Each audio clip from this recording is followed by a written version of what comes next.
باتیں ابھی آپ کے سامنے رکھی گئی ہیں، اجمالی طور پر پھر ان کا اعادہ کر دوں۔ ایک تو اپنے اعمال اور اخلاق کو درست کریں، گناہوں سے توبہ کریں، نئے سرے سے زندگی کا آغاز کریں۔ نمبر 2، برادران وطن اور پڑوسیوں کے سامنے اپنے اسلامی اخلاق اور کردار کی وہ تصویر پیش کریں جو مسلمانوں کی حقیقی تصویر ہے، جو اسلام کی حقیقی تعلیمات ہے، تاکہ ان کے ذہن کو گندگی اور زہر سے بھرنے کی جو کوشش کی جا رہی ہے اس کا عملی توڑ ہو۔ اور نمبر 3، دل کو مضبوط رکھیں، خوف و دہشت کو دل سے نکالیں، موت کا خوف دل سے نکالیں۔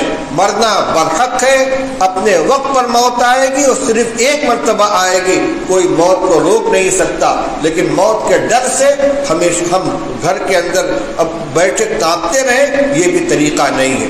حق خود حفاظتی شریعت نے اور قانون نے ہم کو دیا ہے۔ خدا نہ خواستہ حالات ایسے آ جائیں کہ ہماری جان مال کے اوپر حملہ ہو جائے تو ہم بزدل بن کر گھر میں نہ بیٹھے رہیں۔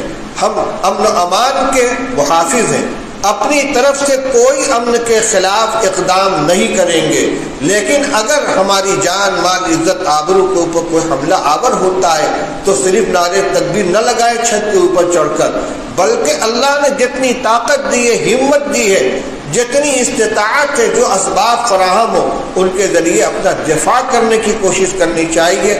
پھر کہوں گا موت آئے تو عزت کے ساتھ آئے، موت آئے گی اپنے وقت کے اوپر آئے گی، لیکن دلوں میں بزدلی بیٹھا کر، کمزوری بیٹھا کر اور اپنے کو دوسروں کے سپرد کر دینا، حوالے کر دینا، یہ ایمان والے کی شان نہیں ہے۔ اللہ تعالی ہم سب کو صحیح سمجھ عطا فرمائے، صحیح عمل کرنے کی توفیق عطا فرمائے۔